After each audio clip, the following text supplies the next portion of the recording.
I want to thank Andy and Etta for hosting us today because not only did they open up their home to all these Secret Service people and all these press and the whole bit, but they also arranged for perfect weather. I know Bill Richardson tried to take credit for it, but it's actually Andy and Etta that did it, and so we are very grateful to them for their hospitality here today.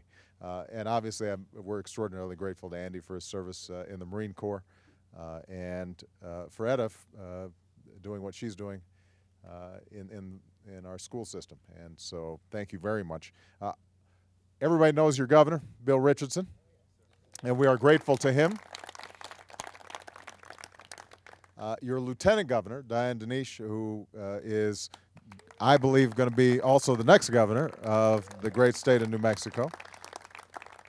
We've got Congressman Martin Heinrich, and I will say that Martin told me that if I was going to come to Albuquerque, that I better visit the South Valley the next time I come. So he gets some credit for bringing me here today.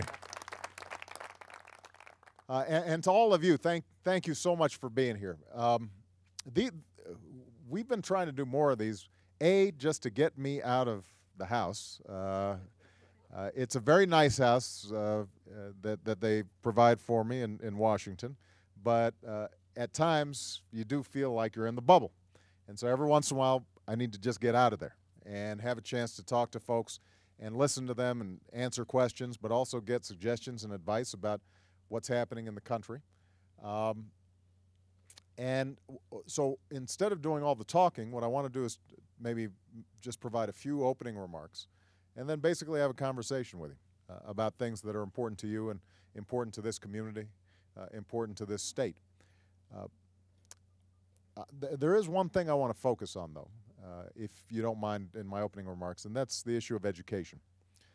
We have gone through, obviously, the toughest economic situation since the Great Depression. And no state has been untouched. No group of people has been untouched by the devastation. We lost 8 million jobs. The financial sector almost completely melted down. We almost slipped into a Great Depression, and so we acted very quickly to try to stop the bleeding. And we've had some success. An economy that was shrinking, was contracting by 6% when I was sworn in. It's now growing again. We were losing 750,000 jobs a month when I was sworn in. We've had 8 consecutive months of private sector job growth.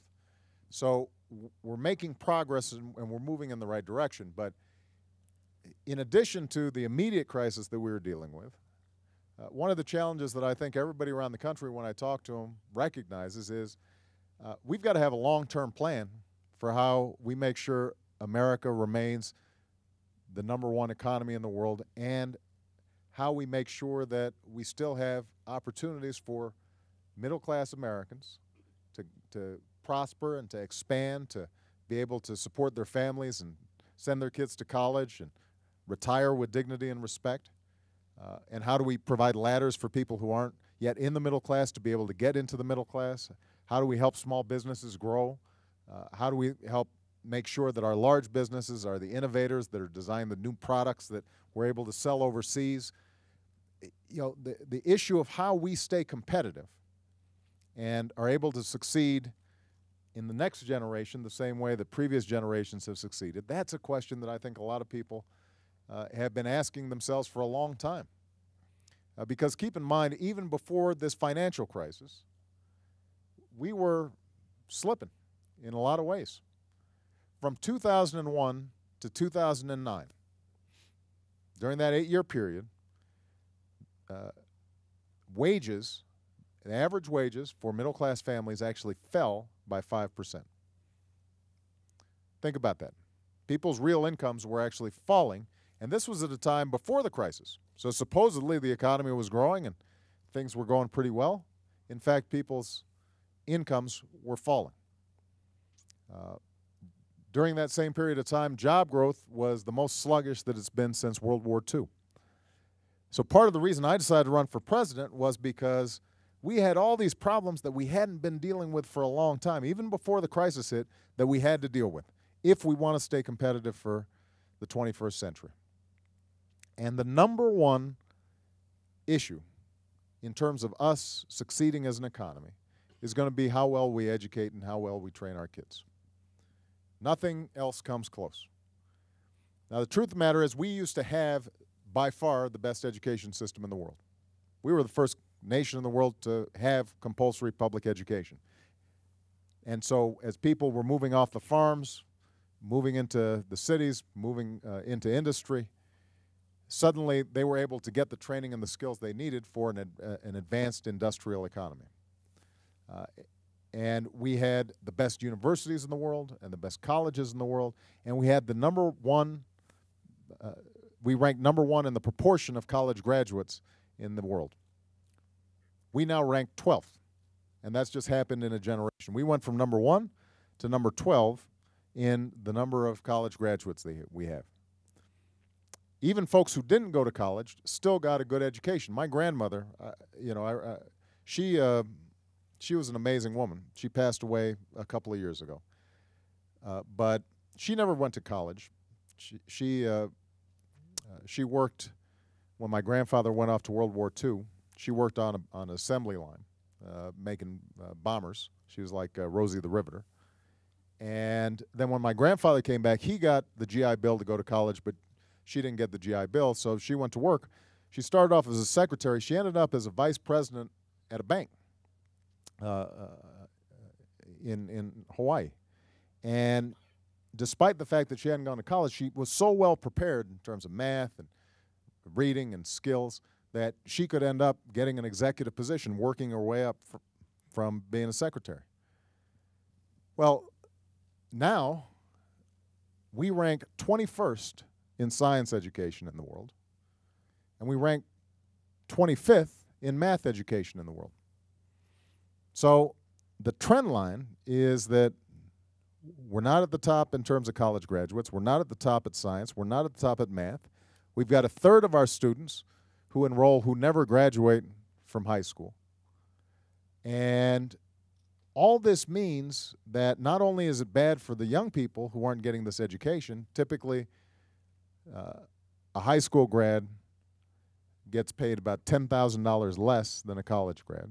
And over the course of a lifetime, it means hundreds of thousands of dollars in lost income.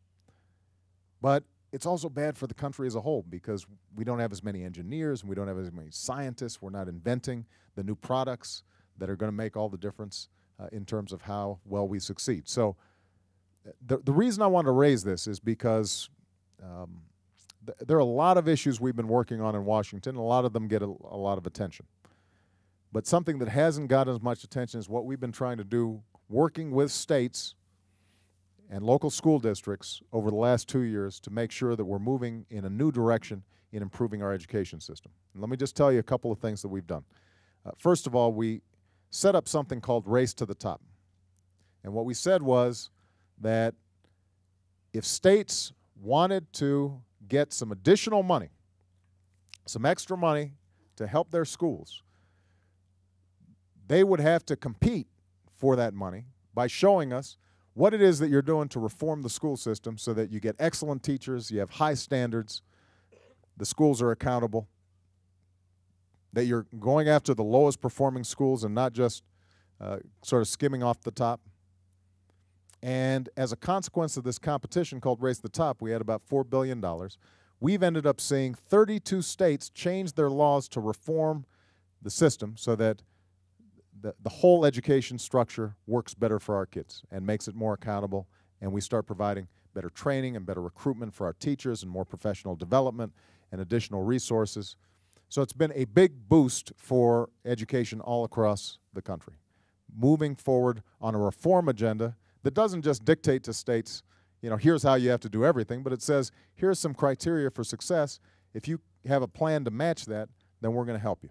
So that's number one. Number two, we've been helping to make sure that more young people get early childhood education because, you know, the studies show that if kids are well prepared when they get to school, then they are much likely to do better. If they know their colors and their numbers and their letters and they know how to sit still I remember when Malia and Sasha were young, that was a key training point. And so early childhood education is, when it's well designed, makes a big difference, and we've been doing that. Third thing we've been doing is focusing on higher education. Now, it turns out that we've got the lottery scholarship program here in New Mexico is terrific. But we've got a whole lot of states all across the country and a lot of young people who still rely on Pell Grants and student loan programs in order to finance their overall education. And what we've been able to do is, when we came into office, about tens of billions of dollars were going to banks and financial intermediaries who were essentially acting as middlemen for the student loan program, even though it was federally guaranteed, right? So they weren't taking any risks, but it was passing through them, and they would skim off tens of billions of dollars of profits. So we said, well, that doesn't make any sense. Why don't we just have the money go directly from the government to the student, and we'll save all that money.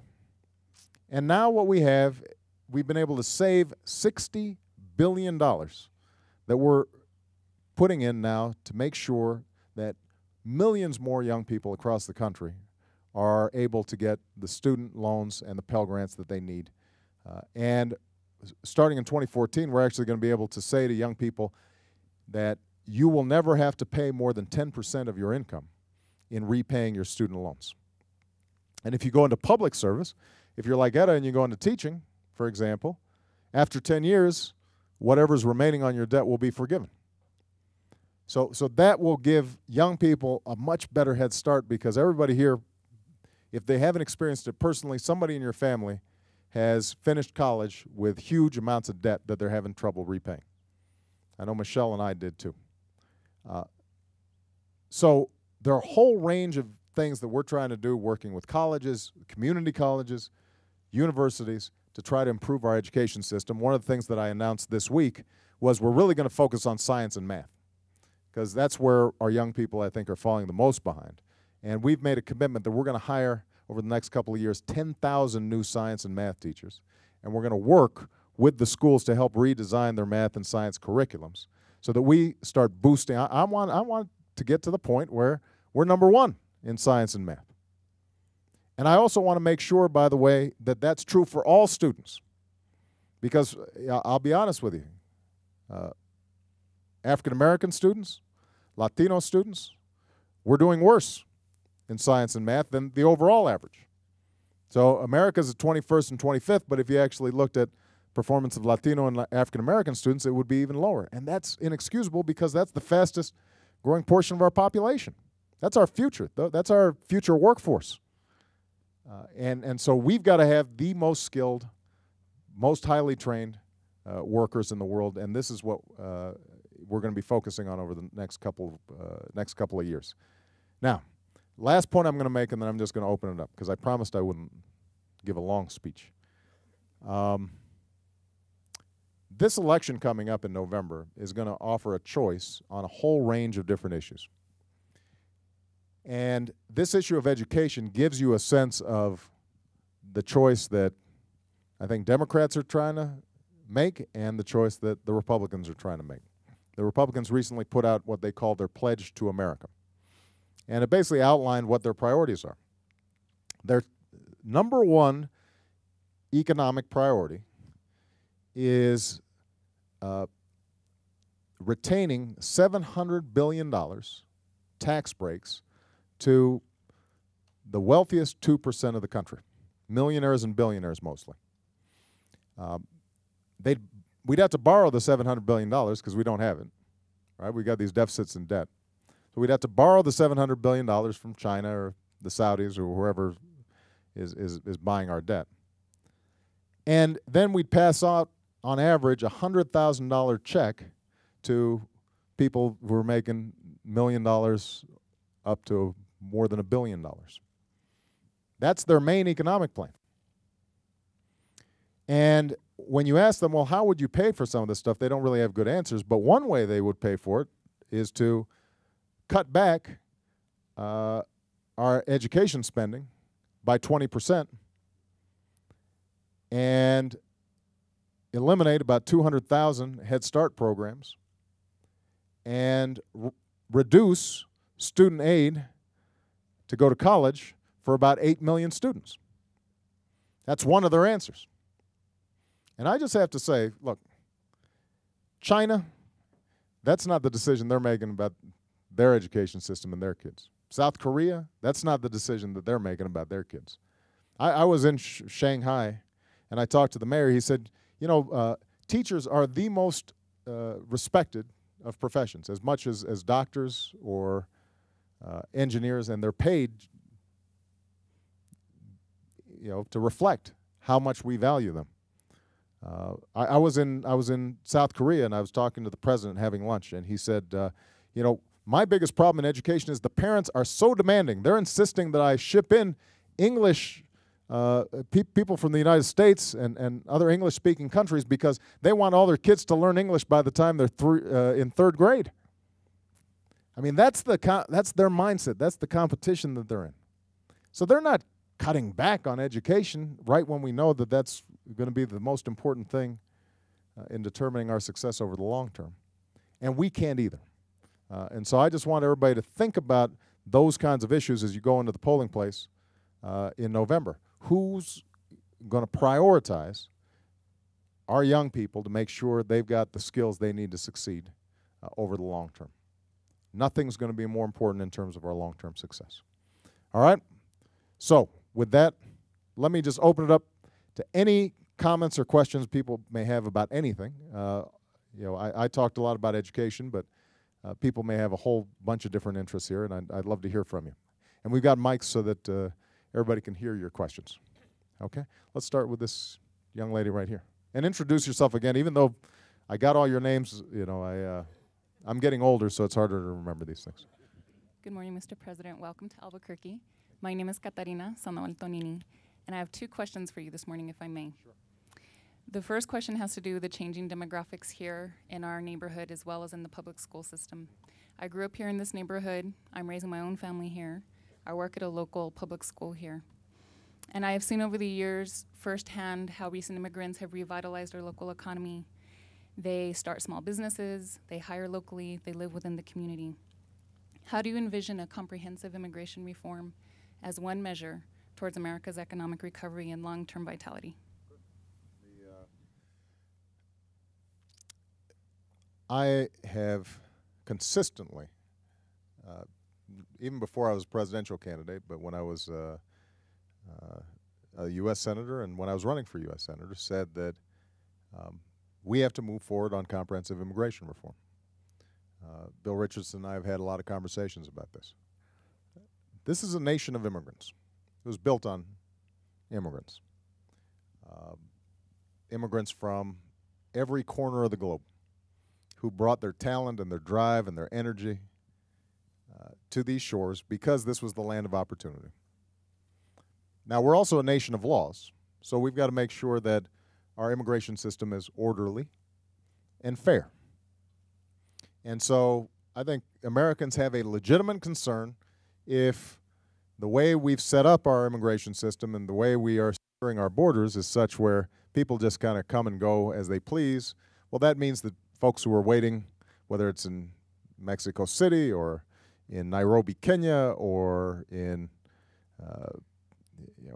Warsaw, Poland, if they're waiting there filling out their forms and doing everything legally and properly, and it takes them 5 years or 6 years or 10 years before they're finally here and made legal, well, it's not fair to them if folks can just come and ignore those laws. So what I think is so important to do is for us to both be a nation of laws and affirm our immigrant traditions. And I think we can do that. So what I've said is, look, yes, let's secure our borders. Yes, let's make sure that the legal immigration system is more fair and efficient than it is right now, because if the waiting times were lessened, then a lot of people would be more prone to go through a legal route than through an illegal route. Let's make sure that we're cracking down on employers who are taking advantage of undocumented workers to not pay them overtime or not pay them minimum wage or not give them bathroom breaks. Let's make sure that we're cracking down on employers to treat all workers fairly. And let's provide a pathway to citizenship for those who are already here, understanding that, they broke the law, so they're going to have to pay a fine and pay back taxes. And I think learn English, make sure that they don't have a criminal record. There are some hoops that they're going to have to jump through, but giving them a pathway is the right thing to do. Now, unfortunately, right now, this is getting demagogued. A lot of folks think it's an easy way to score political points, is by trying to act as if that there's a them and an us instead of just an us. And I'm always suspicious of a politics that is dividing people instead of bringing them together. I think now's the time for us to come together, and I think that economically, immigrants can actually be a huge source of strength to the country. It's one of our big advantages is we've got a younger population than Europe, for example, or Japan, because we welcome immigrants, and they generally don't. And that means that our economy is more vital, and we've got more people in the workforce who are going to be out there working and starting businesses and supporting us when we're retired and making sure Social Security is solvent. All those things are important. So this is a priority that I continue to have. Frankly, the problem I've had right now is that, and I don't want to get into sort of inside baseball about Washington, but basically the rules in the United States Senate have evolved so that if you don't have 60 votes, you can't get anything through the United States Senate right now. And several years ago, we had 11 Republican senators who were willing to vote for comprehensive immigration reform, including John McCain. They've all reversed themselves. I can't get any of them to cooperate, and I don't have 60 Democrats in the Senate. And so we're going to have to do this on a bipartisan basis, and my hope is that the Republicans who have said no and have seen their party, I think, use some unfortunate rhetoric around this issue. My hope is that they come back and say, this is something that we can work on together to solve a problem instead of trying to score political points. Okay? All right. Who's next? Yes, sir, right here. Pacheco. My name is David Pacheco, and I work for the New Mexico VA healthcare system. My question is that I think as an integral part of being Hispanic, being from here, home is very integral to that. And not only for Hispanics, for all New Mexicans, for all Americans. And yet I hear stories of my family members, friends, veterans that I treat, of losing their homes due to this economy that we've been through or are going through. And I guess my question is, what are we doing to prevent people from losing their homes? I know education is truly incredible. I mean, it moves people beyond what we can ever expect. But if we don't have homes to go to, what good is the education? Well, the housing crisis helped to trigger the financial crisis. It's a complicated story, but essentially what happened was banks started seeing money in peddling what looked like these very low interest rate mortgages, no money down, started peddling these things to folks. A lot of people didn't read the fine print where they had adjustable rate mortgages or balloon payments, and they ended up being in situations where they were in homes that they couldn't necessarily afford. The banks made a whole bunch of money on all these mortgages that were being generated. But what happened is that when the housing market started going down, then all these financial instruments that were built on a steady stream of payments for mortgages, they all went bust, and that helped to trigger the entire crisis. So the housing issue has been at the heart of the economic crisis that we're in right now. It is a big problem because part of what happened over the last several years is that we built more homes than we had families to absorb them. And what's happened now is that housing values have declined around the country, in some places worse than others. In Nevada, in Arizona, they've been very badly hit. In New Mexico, I don't think we had the same bubble, and so prices have not been as badly affected here. But overall across the country, housing lost a lot of value. Now, this is a multi-trillion-dollar market, so there's no government program where we can just make sure that whoever's losing their home, that we can just pick up the tab and make sure that they can pay. And frankly, there's some people who really bought more home than they could afford, and they'd be better off renting, or they're going to have to make adjustments in terms of their house. What we have tried to do, though, is to make sure that people who have been making their payments regularly, who are meeting their responsibilities, if they could have a little bit of an adjustment with the banks, if some of the principal was reduced, if some of the interest was reduced on their mortgage payment, they could keep on making payments. The bank would be better off than if the home was foreclosed on.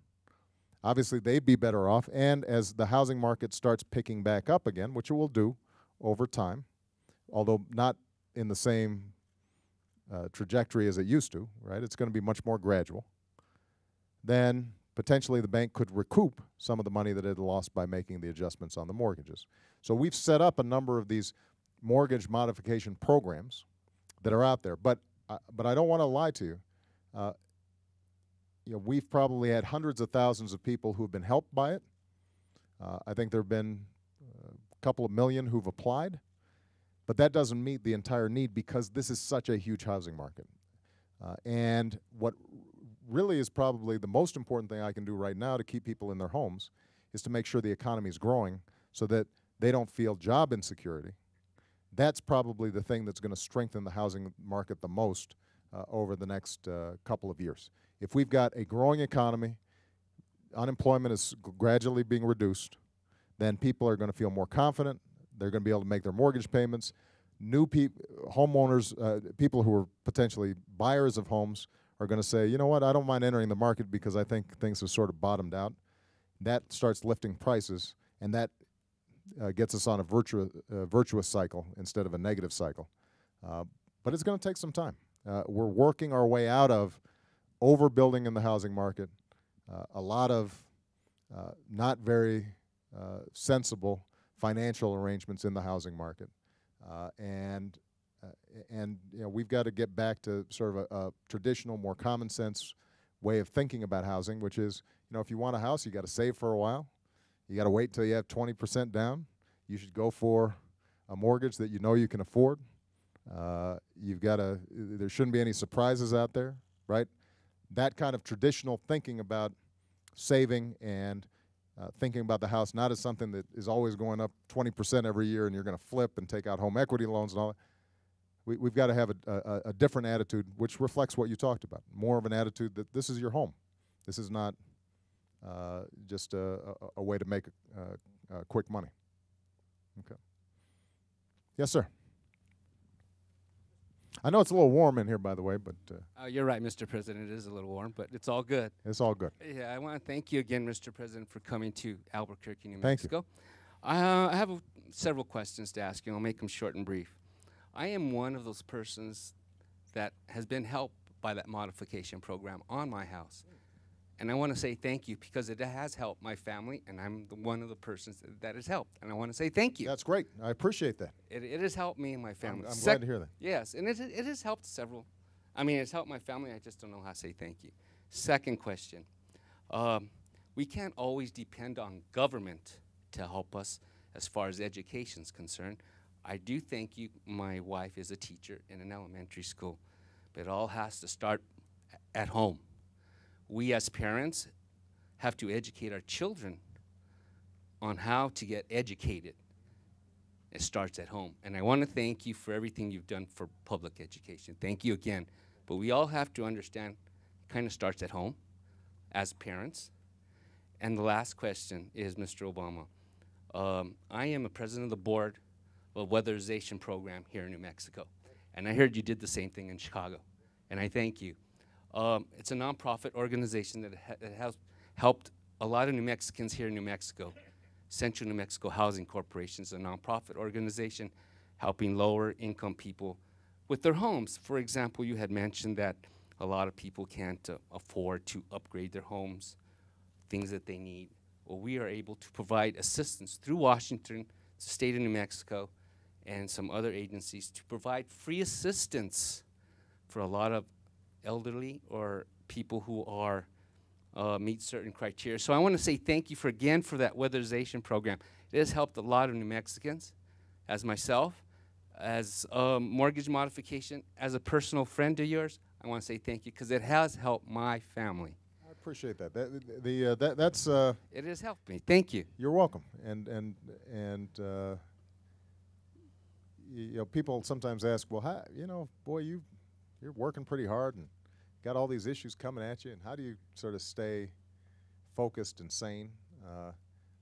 You know, it's hearing stories like yours, where if we did something that actually helps a family stay in their home, or you know, you meet a mom who says, my kid's now getting health insurance and they weren't getting it before, you feel a great satisfaction. I know Diane and Congressman and Bill, you know, all feel the same way about it. So it's great to hear. Let me just say something about the weatherization issue, which I think is so important. You know, we've got to change how we use energy in this country. Yes, sir. And I know that Bill's been committed to this. Diane's committed to continuing this enormous progress. New Mexico's been at the forefront in thinking about solar and wind.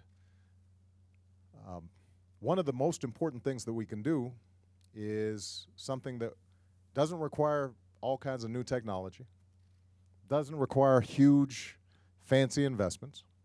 It's just making our buildings, our homes, our schools, our hospitals more energy efficient. Putting up insulation, getting in new windows, caulking, getting a new energy efficient HVAC system. These things, if we did it across the board, across the country, it could not only drastically reduce people's electricity bills, drastically reduce their heating bills, their air conditioning bills, their gas bills, it could also go about a third of the way in solving the problems of climate change and the pollution that is causing the temperatures around the globe to get warmer. So it's an environmental win, and it's a pocketbook win. And it creates businesses, because you can have a whole bunch of mom and pop, you know, HVAC companies who suddenly they're out there getting business, retrofitting homes to make them energy efficient. And small businesses can grow into larger businesses, can grow into bigger businesses. I met a business in Seattle, Washington that started off as a small mom and pop plumbing operation. And they now have 1,000 employees, and they're ranked as one of the top 10 companies to work for in the state of Washington. They've got unionized tradesmen working alongside computer experts who diagram how the entire energy system of a school or a hospital works, and then they go in there and they redo it soup to nuts. Now, we made a huge investment in the Recovery Act on this issue of clean energy and weatherization. But this is, again, an example of where there's just a strong difference between the two parties. The other side, they really have not shown much of an interest in promoting this. And the irony is that you can actually get your money back on this. See, a lot of homeowners would love to do it. They'd get their money back over time. It would pay for itself, but if you don't have $5,000 up front to do it, you can't do it, even though you'd get the $5,000 back over the course of 5 years. So a lot of these programs are designed to say, we're just going to give you a loan up front so that you can go ahead and do it, and as you then recoup your money, you can pay some of it back.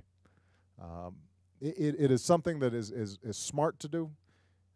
We're seeing states start to implement it, but we've got to, I think, keep on pushing harder.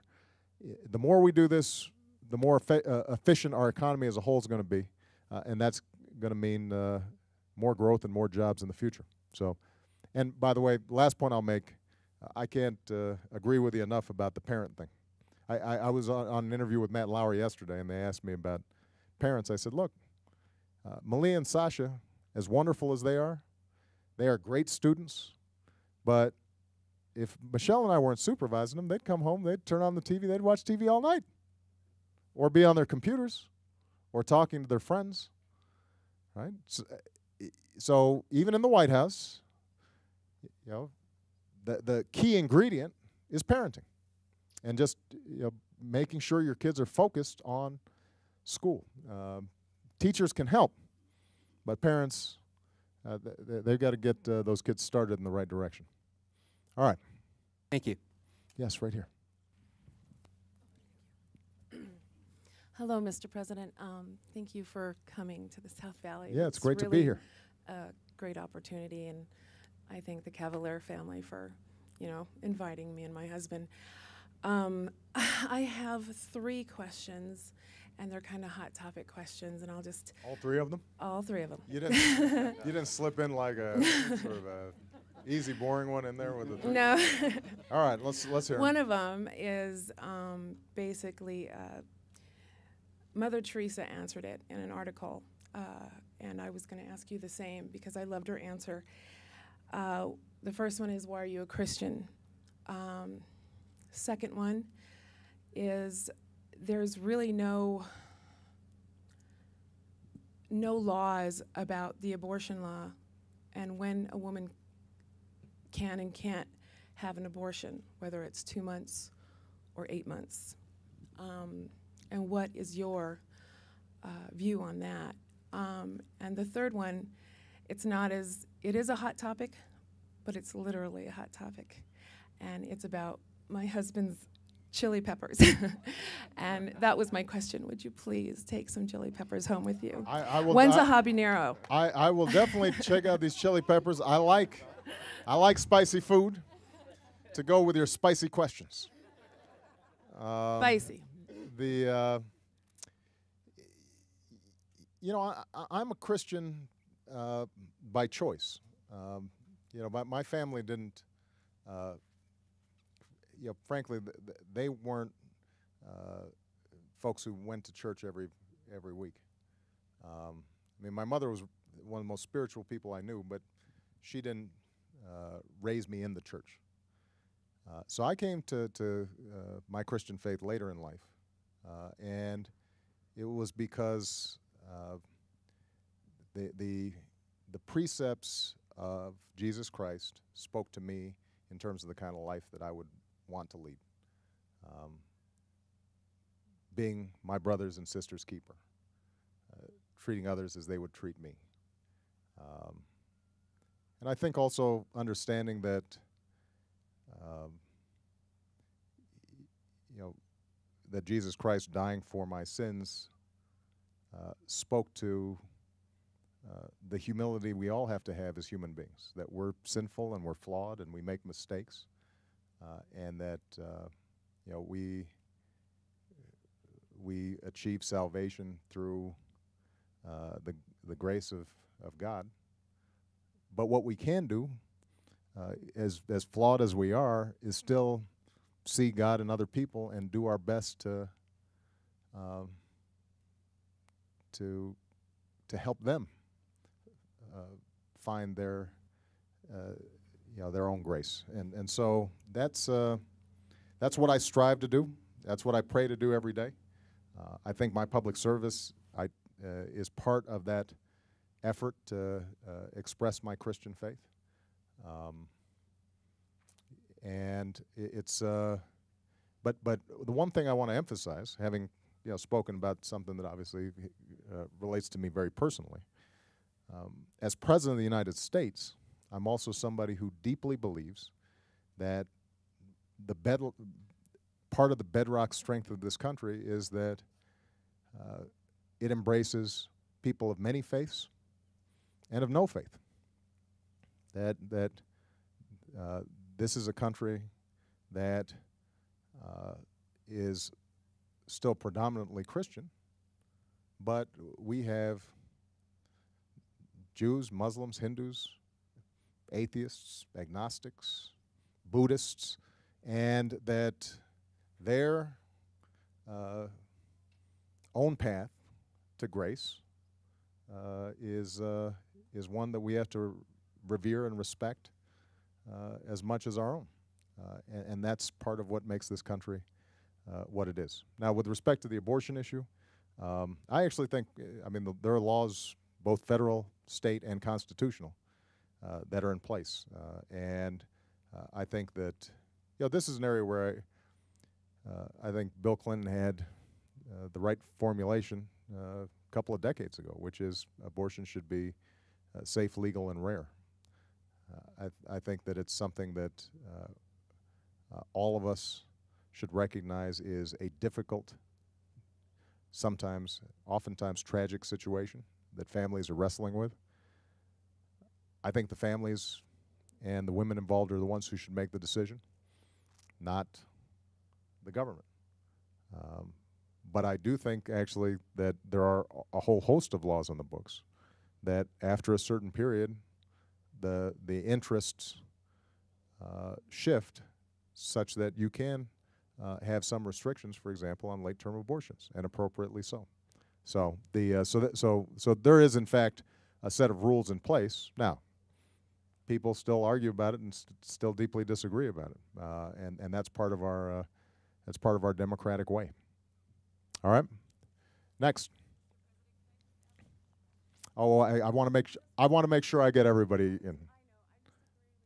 Okay. As far as the mosque in New York, Yeah. I'm a Christian. Right. But we base our faith Mm-hmm. on free will. Right. And that's what we were founded on,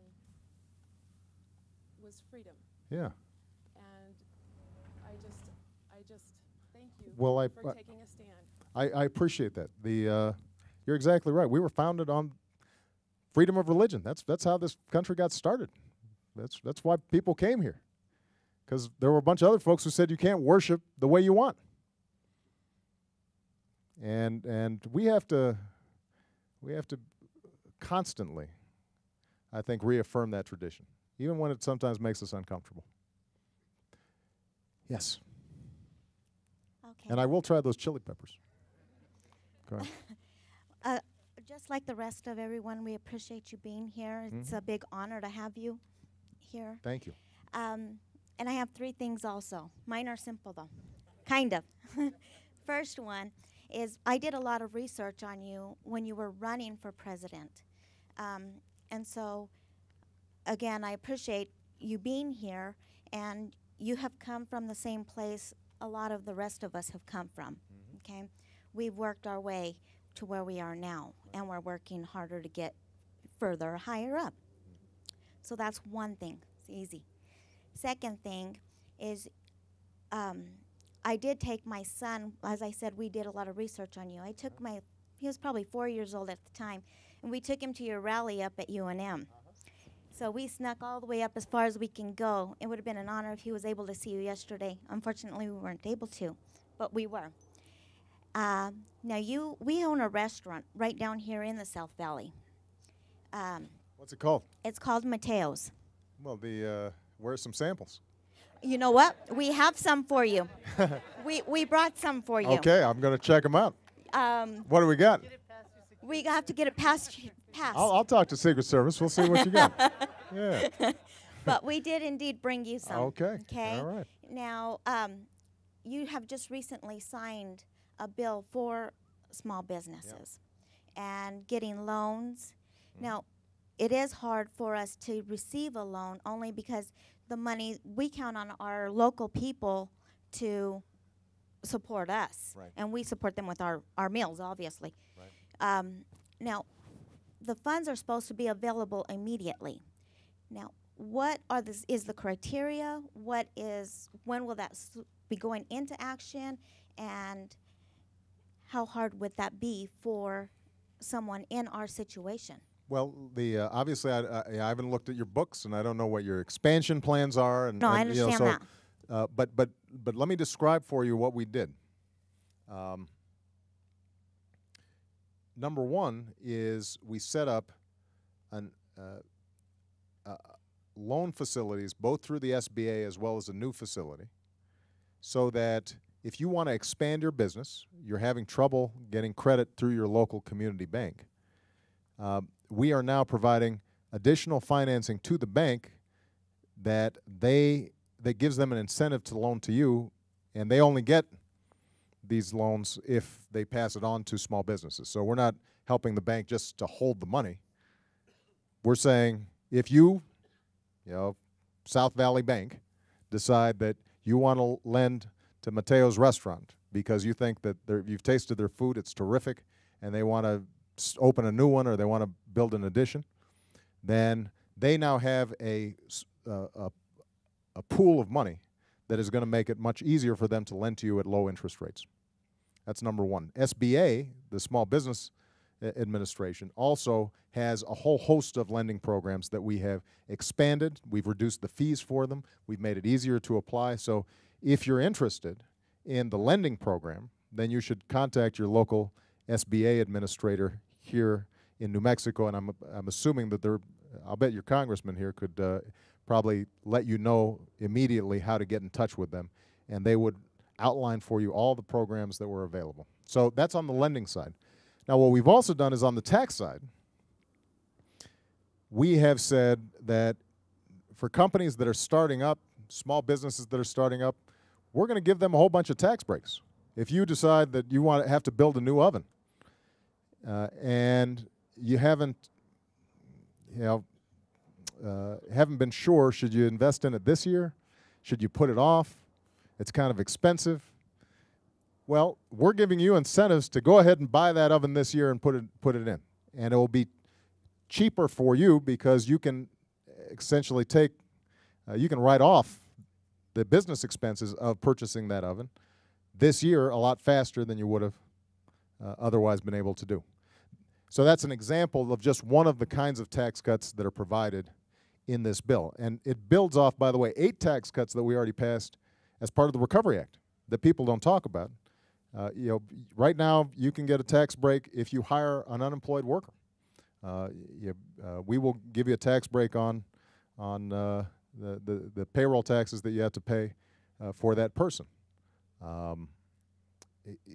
There are tax breaks right now for health care. I don't know if you're providing health care for your employees. It's oftentimes very hard for restaurants who are operating on pretty slim margins to provide health insurance for their employees. But what we're doing now is, because of health reform, we'll pay up to 1/3 of the cost of your premiums in the form of tax credits so that it's much more affordable, much cheaper for you to be able to provide health insurance for your employees. So we've got a whole basket of tax cuts and lending assistance to small businesses. And the reason this is so important is because small businesses create the majority of new jobs in this country.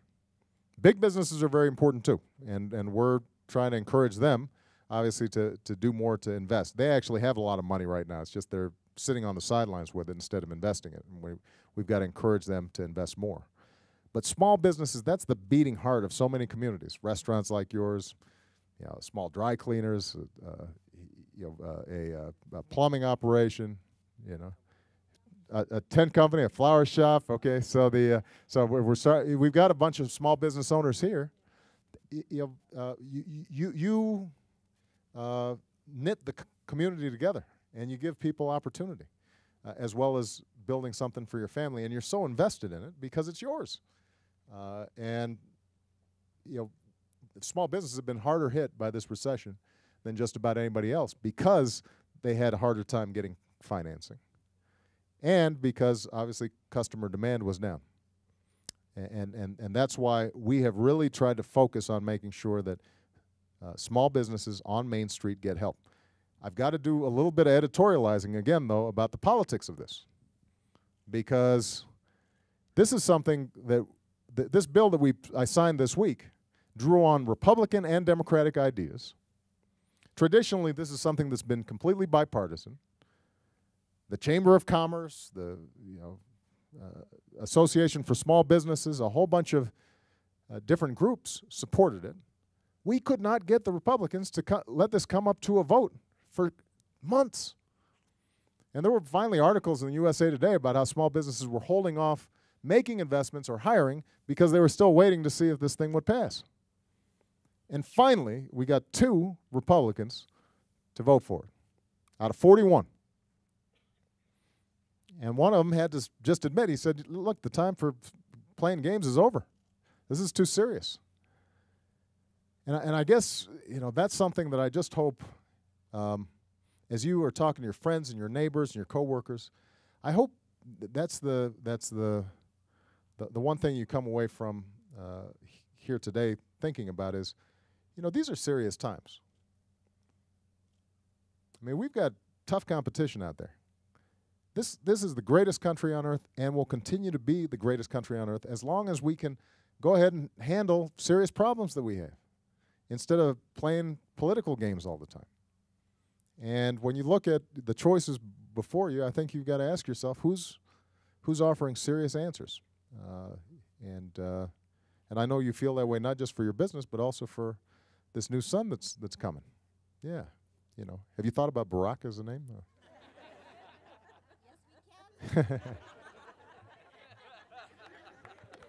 That's good. I like that. All right, this gentleman right here.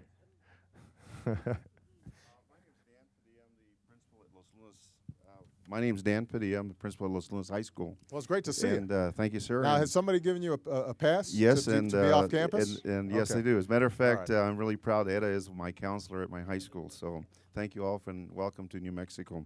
Thank you. This statement, I promise my students every day, my students are my mission every day. And what they think and what they do is important to all of us. And I have a statement from Miss Valerie May's AP class. And it could be a statement and a question from any high school group of students. And it says, welcome, President Obama, to New Mexico. And it says, we are all concerned and sometimes scared that there will be no money for us to continue our education. While we seem to be the target and the gauge on how much money our school and state gets, what assurance will we have that we will be rewarded for good work? There seems to be less monies that banks lend our families, and most of all, no jobs. We want to thank you for listening to us. Thank you for all you do for our country. We know that you are only one man, and we must all believe, have faith, and support you in your endeavors. Well, thank you so much. That's a wonderful letter, and I think it's part of what makes me so optimistic about the country. You know, when you actually travel and meet young people around the country, they'll make you optimistic. I mean, they're smart and they're ambitious and they want to help their community and they've got good values and they've got good common sense. But they are anxious right now, which is understandable. I mean, they're growing up in the shadow of a financial crisis that we hadn't seen in our lifetimes unless you were born in 1910, 1915. You wouldn't remember a crisis like this having happened. And so they're seeing it firsthand, and they're seeing it in their families. I'm sure even though their parents are trying to hide their stress from them, if business is bad, if you're having trouble paying the bills, kids hear that. They know it. And, some of the letters that are most heartbreaking for me when I get a group of letters every night that I read from people all across the country. It's selected from the 40,000 emails and letters that we get. And sometimes it's letters from children, and they'll write to you about, my dad lost his job, and he just doesn't seem the same, and, is there something you can do? And it's heartbreaking. They absorb all the pain that is going on out here right now. But that is why it is so important for us to make sure that we are meeting our commitments to them, not just individually as parents, but also as a society. So when we increase student aid so that these young people that just wrote to me are able to afford going to college, and you've then got the other side in this election pledging to reverse those increases so that they're less likely to be able to afford going to college, that should motivate you at the voting booth in terms of what your priorities are. When we're talking about here's a good example, and the congressman will remember this. We had a debate in Washington because states were very hard strapped for cash and were starting to lay off teachers. And we said, let's close a corporate tax loophole that is incentivizing companies to ship jobs overseas. Let's close that loophole and use that money to help states keep teachers and firefighters and cops on the job. Because there were a bunch of states, Hawaii actually had gone to a 4-day-a-week school week because they just couldn't afford teachers. Think about that. 4 days a week you go to school, they're missing a fifth of the school year because of budget crunches. And so we said, well, that's not acceptable. Let's just close this tax loophole that even the companies that were using the loophole couldn't really defend. So we closed it.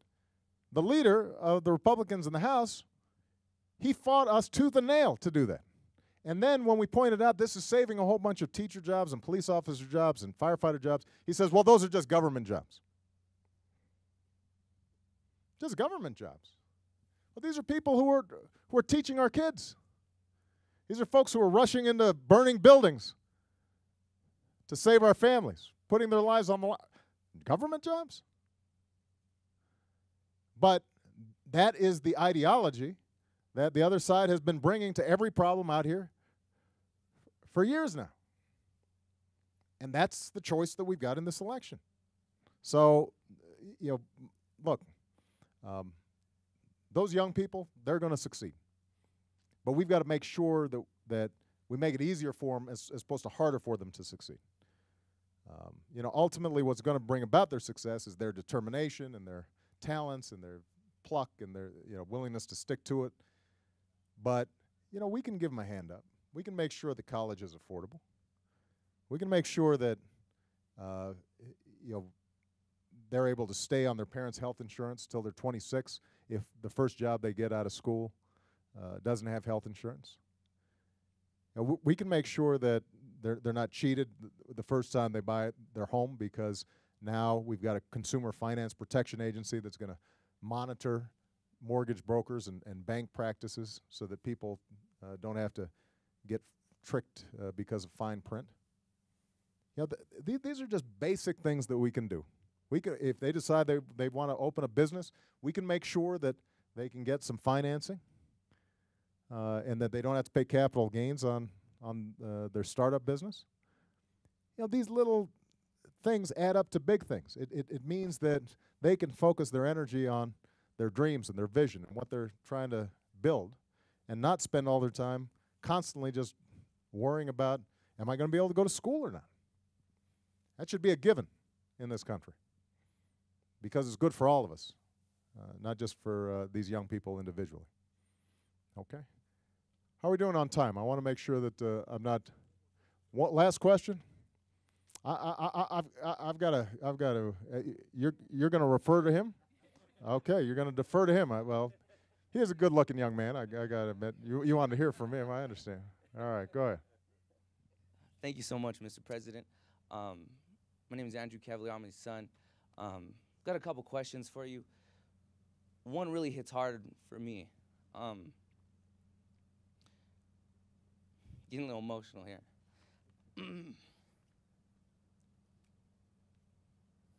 My father, being a veteran, we appreciate everything that he's done for the country. And, obviously the VA does a lot for my father. Yeah, we love your dad. Yeah. Yeah, we appreciate what he's Thank done. you. Absolutely. The reason I get emotional is because, well, unfortunately, at the VA sometimes, he doesn't get the care and the service that he should. Right. He sacrificed his body. Over 17 surgeries that he's had I really didn't want to do this on TV. That's all right. But, you know, I see it. He put his blood, his sweat, and his tears into this country, and doesn't always get the type of, you know, care that he deserves. You know, because, and I just want to ask, I mean, do you have any plan for that? There's obviously lots of veterans out there. Right. Feel the same way, not getting the treatments that they deserve. It's not just the medications, you know, it's really being treated like a human. Right. You know, and I mean, that's kind of like the issue that I have is, you know, we put in our taxpayer dollars, and, you know, I mean, I have a small business myself. We help provide people with, you know, legal services, stuff like that, you know, having access to their rights. But when you can't afford it, I mean, we're forced to, you know, just basically, you know, settle for what we got because of the fact that that's all we could afford. Well, let me, first of all, you don't have to apologize for being emotional about your dad who served our country as a Marine, man. That's, you know, I get emotional when I think about our young men and women and our veterans who have served this country with such bravery and courage. You know, we have a sacred trust for people who put on the uniform of the United States. You know, they serve us. They're willing to put their lives on the line. And that means that when they come back, we've got to serve them. Now, here's the good news. First of all, I've got what I think is one of the finest, if not the finest, secretaries of Veterans Affairs ever, General Rick Shinseki, who himself is a disabled veteran. And this guy just thinks day and night about how are we going to make sure that veteran services are provided in a timely, effective, respectful fashion. All right, so that's point number one. Point number two, we actually, even in the midst of this very difficult budget situation that we're in, we have increased over the last 2 years funding for veterans more than any time in the last 30 years. More than any time in the last 30 years. And the reason we did it was because a lot of VA facilities had gotten outdated. The backlog in terms of folks trying to get medical services or getting their claims processed had just gotten ridiculous.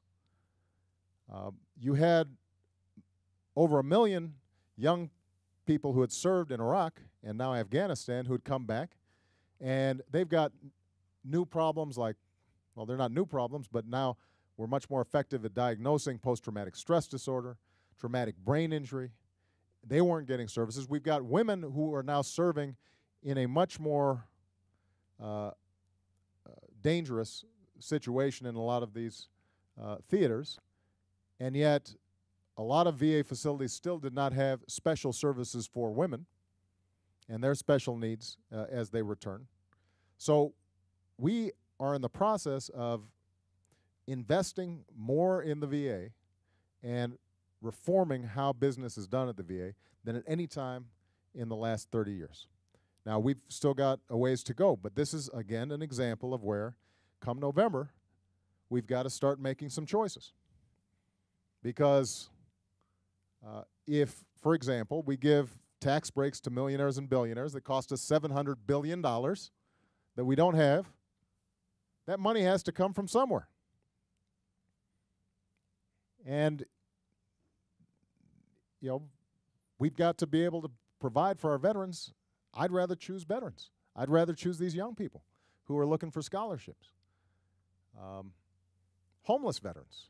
I mean, the notion that we've got somebody who served our country and they're now on the streets, they don't have a house. So we've said we're going to have zero tolerance for homeless veterans. We are going to do everything we can to make sure that every single person who has served our country, that they've got proper medical care and they've got a roof over their heads.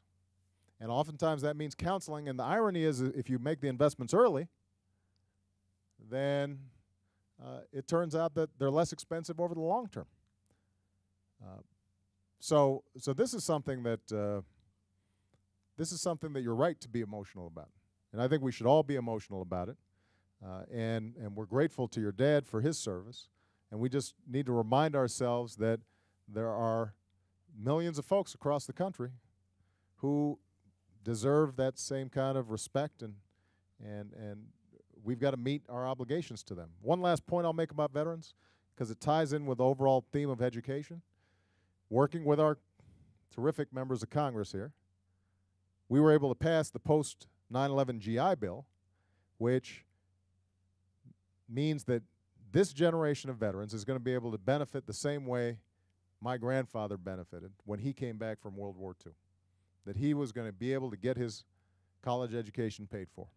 And by the way, we made it transferable to the spouses of veterans and their family members if they weren't going to use it, because military families make huge sacrifices as well.